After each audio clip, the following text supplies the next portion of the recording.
Good day, everyone from all over the world that you're watching this program, Dignity Discuss. I still remain Rilwan, your host on this program. Today in the studio, we have someone that is a seasoned management accountant in person of Prince Segun GBAYI.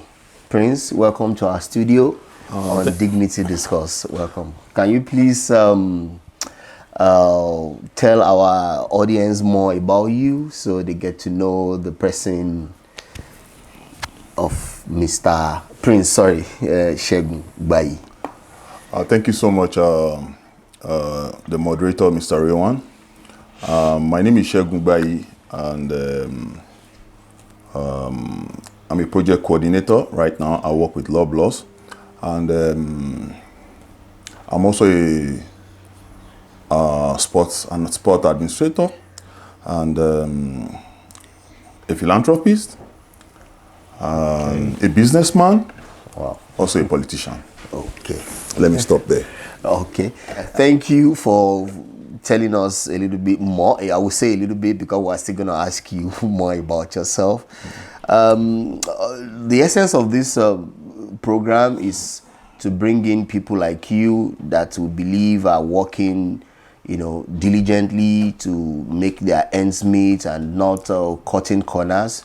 We're trying to make people like you inspire the younger ones in the society so they will be able to understand your story from where you started from and how you get here, so that they can get that zeal and not feel neglected or feel like the society has abandoned them, and just like a sort of a mentor to the younger ones especially. That is why we establish this program. That's right.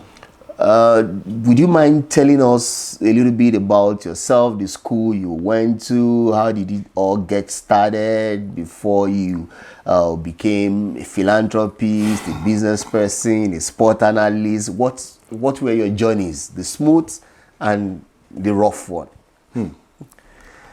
For inspiration, so that our audience, the younger ones, can get used to your story. Some are currently in your situation, some will be in your situation as time goes on, because life revolves around so many things. So we just want to hear from you to inspire people that are feeling down or that feel the system or the society does not have anything good for them.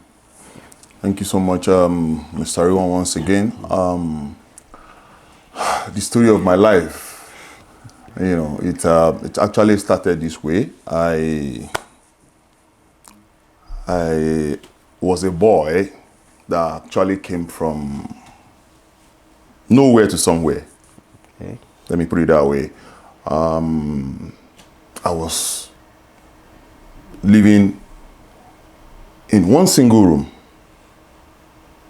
While growing up? Of course, when I was, with my parents. Okay. And like my 2-3 siblings. So later we moved to 2 rooms, a room and a parlor. It was a very rough start. Very rough start indeed. So I was doing that until I entered university. So I told myself, you know what? You need to do something to yourself. You can't continue like this way. So that was why I started sports. Okay. So I needed something for survival. Okay. Because I realized that because I gained an admission into Obafemi University. Okay. The best university in the world, Okay, you can say that again. So I didn't know what was going to, how I was going to survive. So I quickly ran, because I had a friend then, who was into sports. So whenever he goes for, competition, he come back home with, some change. Okay. And money. So that was why I went into sport. So fortunately for me, I was doing extremely good. Okay. So I was making a lot of money. Okay. So I was actually using that money to survive. I was, of course, surviving in the school, and of course feeding my parents as well, and my siblings. Your siblings, okay. So that was how it started. So it was God that just said, okay, you know what? Do this. to survive in school. I actually did that to survive in school, but I never knew it was going to still, the sport I'm talking about, of course, I was into judo, and then to God be the glory, I did it to Commonwealth level. Wow. So I was in the Commonwealth. I was Sydney, Okay. So before you know, I started doing a lot of things in the school, school and activities regarding sport, judo specifically. Judo. Okay. So from there, I was doing fine in the school. So I could read, I could pass my exam. Exactly. Because if you don't eat, you won't be able to. So I told myself that, you need to do something to survive in the school. And at the same time, I told myself, man, you need to pass very well in the school. But unfortunately, because there is no way you can balance both. Because if I wake up in the morning, I will pick up my bag. Go for training. Judo gi will be in my bag. Okay. My clothes, my book will be in my bag. Right. So after school work, I'll quickly run, I ran into the gym for judo. So it was really affecting me a little bit. So the grade I actually wanted to get when I was in university, I couldn't get it because of, but I still, of course, it came out fine, That was why I said, you need to be focused. You need to understand the fact that this is what you want to do. And you must do something to help that you want to do. So that was how it started. But later on in life, when I was about to finish university, so my classmate then was one of Otumegbe Ghana, Daniel's brother, the former governor of Ogun State. Okay. So from there, the then governor of Otumegbe Ghana, now, this is your friend. I think I saw him in a paper yesterday that he was going for the All-African Games. He said, yes, he's the one. Oh, call him. So I went to meet the governor, and the governor said, what do you want me to do for you? Throwing you the opportunity to become my brother. Something. So the only thing I catch there was, what do you want me to do for you? I said, His Excellency, whatever you want to do for me, I am here. Please do. But this is how I started. This is where I am, and this is where I want to go. So he sponsored my championship, and he said, you know what? And what do you need to, go to the Olympics? Because on judo, you have to, score some points. Okay, before you are being chosen to represent. Yeah, before you could, get, I think the point then was, I don't know again now, but it was 300. So unfortunately, I couldn't meet up with the 300 then, but I met 260 thereabout. So I couldn't go to Olympics, but I went to the Commonwealth. Okay. So then Daniel didn't stop there. He said, when I came back from the games, Commonwealth games. Which year was that? Yeah, I think 2002. Okay, 2002. So when I came back, of course, I had to go and greet him. Thank you for what you did, your support, etc. Fortunately for me, I met the Commissioner for Youth and Sports. Okay. So Daniel now said... In Ogun State? Yeah, in Ogun State. Then the person of Honorable Bukola Olopade. Okay. So they were sitting, close to each other, and I greeted. He said, "Yo, Segun, come. Buki, do you know this guy?" He said, yeah. He's on our judo. Okay, good. What can we do for him? They now said I should go out. Okay. And I went out. Okay. And I went out. So when I came back, they called me back. After a few hours, they called me. So the governor now said, you know what? Can you balance, because I was still, competing actively. Okay, actively. Can you, balance the administrative aspect of it and the competitive aspect of it? I said, I can do that. So then, I think it was a day after, he now said they should go and call me. So I was actually living in BQ with the brother, who was my classmate then. So then he now said, can you work as a consultant on sports for the state? I said, oh my God, from nowhere to somewhere. I said, yes, I will do it. And that was how and I was there for 6 years. Oh, as a consultant to the state government on sports matter. For 6 years. Yeah. Okay. At the time, I was even giving the,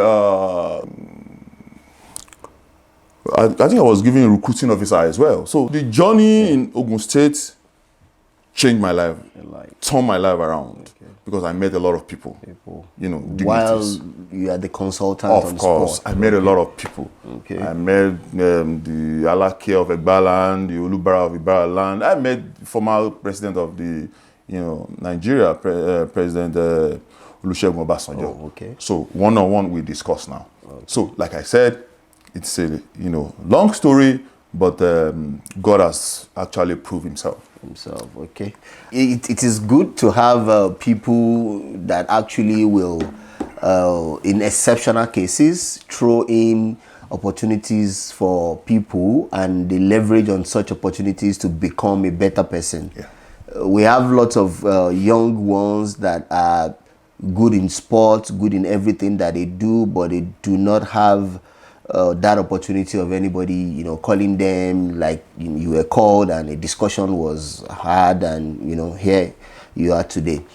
Do you have any like a program or anything going on to assist people like the younger ones that are trying to survive and get it right? Do you have any program that is going on as a philanthropist? Do you have anything that they can also leverage on sport? And is it basically on judo or generally on any other sport that people, our viewers that are watching can actually, reach out and say, yeah, I want to be part of this program. Maybe I'm going to become somebody like Prince GBAYI. Yeah, thank you for that question.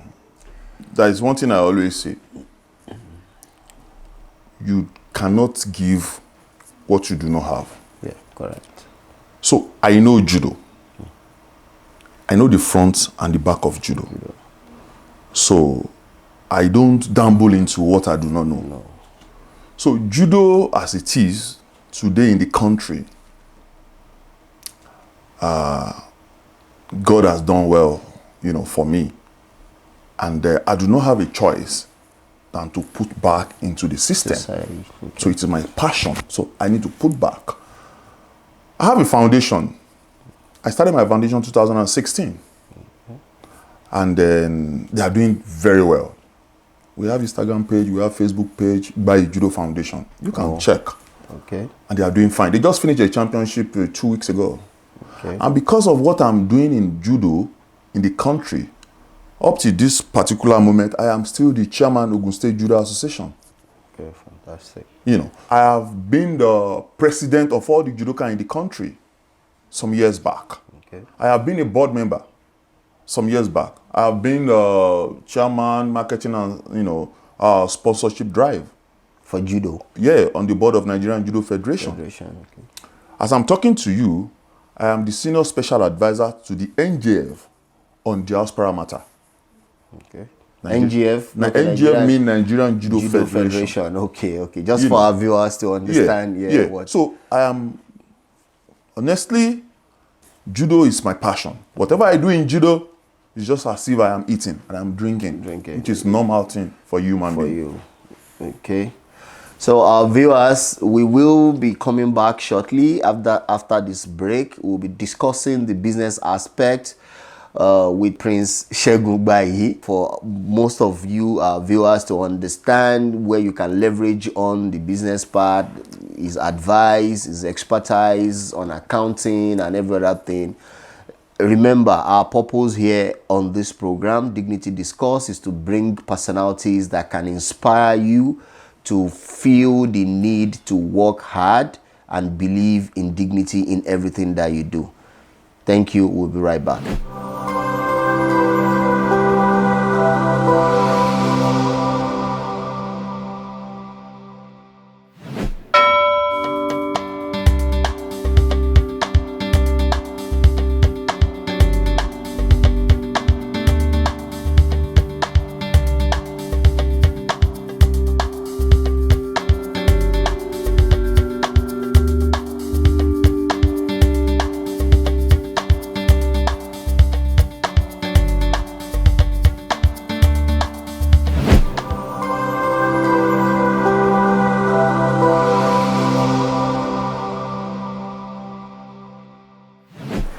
Thank you, viewers. Welcome back to Dignity Discourse with Prince Segun GBAYI.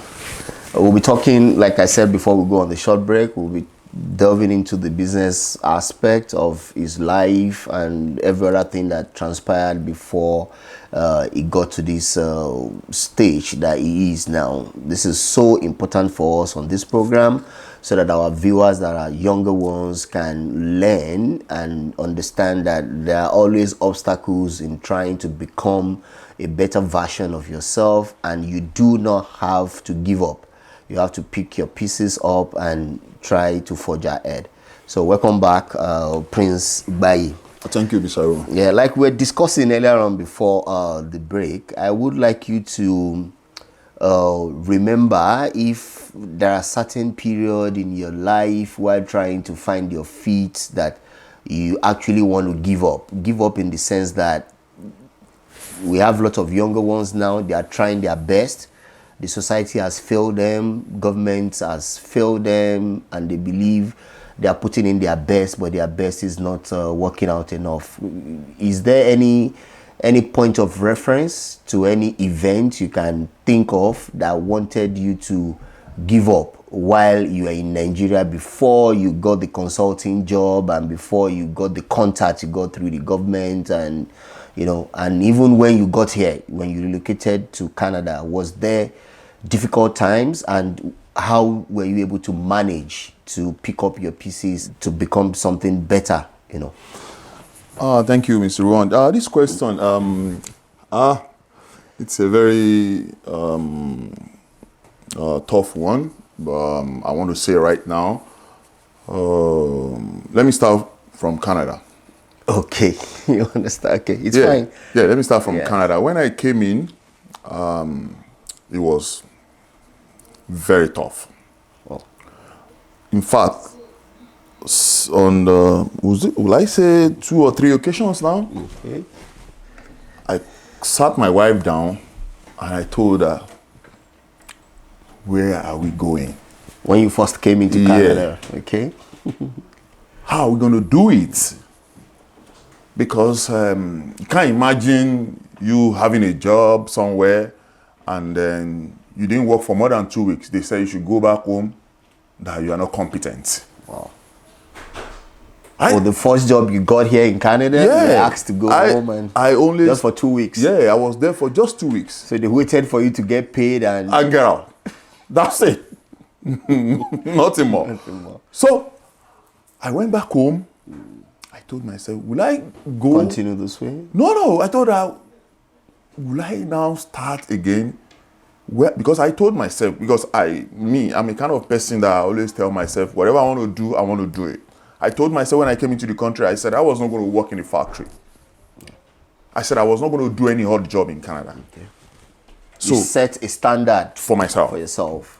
So when it happens, when they say, you know what, mister, go back home and go and stay for 2 weeks. I mean, after 2 weeks, please, we don't need your service again. I was like, will I now go back to my vomit? I said no. And like I told going back to the factory to work or something, which you don't want to do. I never wanted to. And I said to myself, you know what? Go back home. Go and prepare again. Go back to Nigeria? No. Oh, okay. Back my home. house. Okay, your house. Okay. Go back home. Okay. Where are you lacking? What is the cost? Because I actually went back to that office and I spoke to the manager. What was the problem? Why did you sack me for just no reason? Because I was still wondering. And he said, young man, you need a Canadian experience. What does that mean? Mm. All I realized then was that because one of my responsibilities is to write minutes after every meeting. Okay. So sometimes I don't hear what they are saying, especially I wouldn't want to call it. I wouldn't want to call their culture. Yeah. But some people I don't hear. Yeah, with the accent. Yeah, I don't hear whatever they say. So I always call them after the meeting to confirm what they said. Okay. Can you please tell me what you said the other time? And so, in a way, the minute after the meeting is supposed to go out immediately. Maybe after 1 minute or 2 minutes. So it will take me hours before my meeting will come out. So they now, you guys, you are not competent. Okay. Of course, all the software, I was very good. I was very good at it. Okay. So I was managing, with the little resources my wife, I secured another job again. Office job. Exactly. Oh, okay. Of course, exactly. I secured another job again. Guess what? I spent only 2 months again. And you got fired again? Again. So Wow. it's so frustrating. So one thing I want us to know here is that this is the clause here now. Someone must be focused. In whatever you do. Whatever you are doing. You must believe in yourself. You must trust yourself. And to crown it all, God is the utmost. Relate with your God. And everything will work out fine. Because at the time in Canada, I almost went back home. But I was focused. I now believed in myself. And that's why I am here today. Okay, having, spoken about being focused, well, you understand your challenges. You understand the reason why you got sacked at the first Fired. instance. Use the word fired, okay, yeah. Fired. Okay, I'm trying to be nice. Yeah.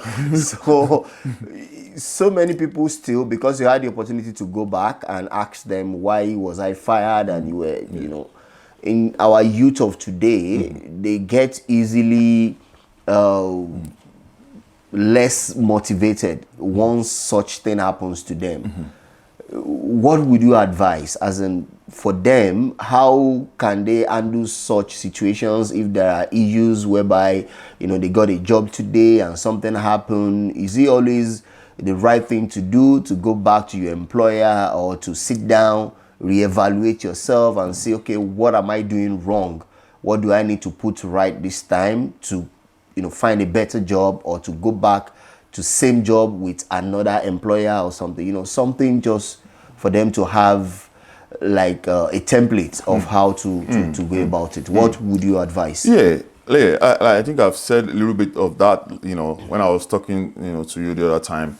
One thing I know for sure is that in life, would you now say, because you that want to get to university stage in life, would you now say because let's say you're in secondary school, you fail primary 3, and because of that, you will not want to go to school again? No, you have to repeat. You have to come back.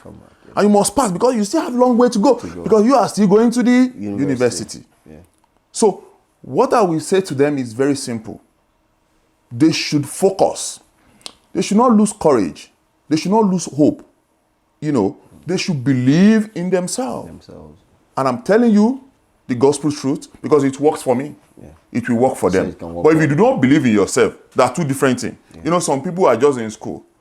They say, oh, because they said I should go, let me just go. No. You don't see reason why you are there. Yeah. So there's no way you can achieve that. So, but if you believe that, oh, I am in school for a purpose. I want to be somebody in life. I want to be somebody in future. That's why I'm here. So you will be there and you know what you are doing. I have a lot of friends back there in the schools. They don't even know what we are doing. Even if they are dubbing you, they want to write. Even if you write your name, they will still want to write your name with you. I'm sure you must have experienced that anyway. It happens. So it happens. Yeah. Well, yeah, it's good enough. You said it all. Like, if you must achieve anything, you first need to believe in yourself, because you are your best fan and you are there for yourself. Nobody can pick you up if you don't feel. Yeah. Having spoken about you working as a consultant to Ogun State government in Nigeria, do you see yourself sometimes in the nearest future, or now doing anything with the government, or going into politics? Because I'm asking this question because many people back home in Africa, generally, they believe the future of Africa to come out positive lies in the hands of Africans in diaspora. They believe Africans in diaspora, they have the well-to-do experience, they have this culture of doing things right and putting processes in place. Do you feel the need, or do you think it's something that is possible in the nearest future for you to engage in politics, or want to become a consultant on any African government? I'm not limiting it to Nigeria alone now, to assist them, at least for those back home, the younger ones, to benefit like you did while trying to find your feet? Yeah, thank you. On that ground, I think I have studied it very well, and I realized that if you are working for somebody, as a consultant, I was working for somebody. You can't go beyond what your boss wants you to do. Okay. There are limitations in which you can operate. So that's why I've chosen upon myself that, you know what, we have learned a lot in the Western world here. So the expo is that by the special grace of Almighty God, 2023, mainland local government, I am aspiring to become member House of Representative over there. Oh. And by the special grace of Almighty God, I will become the next MA child there. And you're going to congratulate me. Of course, we will, if it's all about development and having a better society. Like I said, and I always repeat it on this show, the essence of bringing in people like you that we believe have dignified personality is for you to help tell your story like you just did, to inspire the younger ones.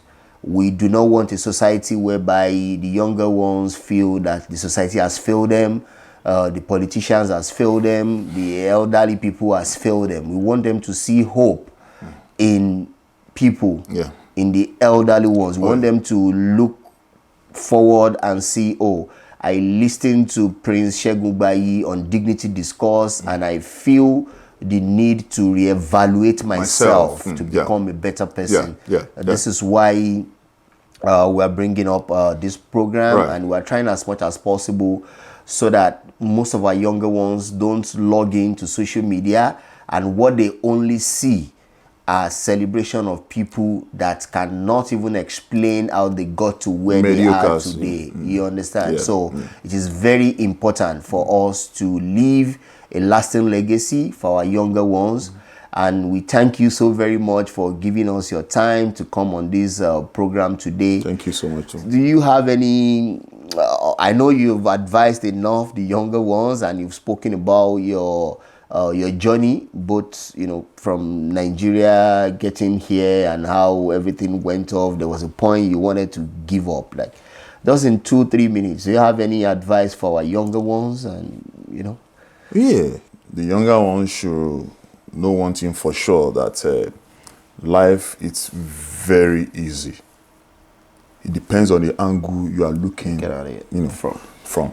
So when you realize that this is my area of interest, pursue it.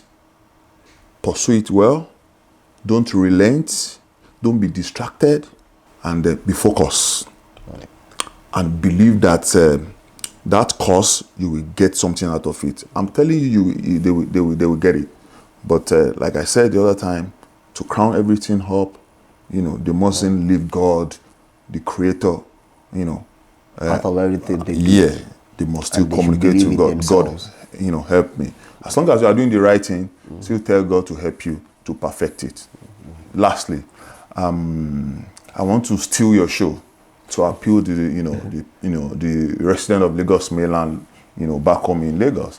And they shouldn't look elsewhere.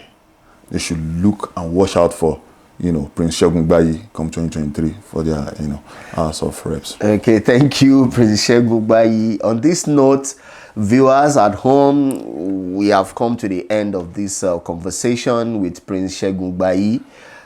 For further information or anything you want to know more about Prince Segun GBAYI, or you want him to guide you as a mentor, you can write us an email at dignitv@gmail.com. dignitv@gmail.com is our email, and you can also watch most of our programs, including this interview series, Dignity Discourse, on our website, www.dignitv.com. See you next time. Bye.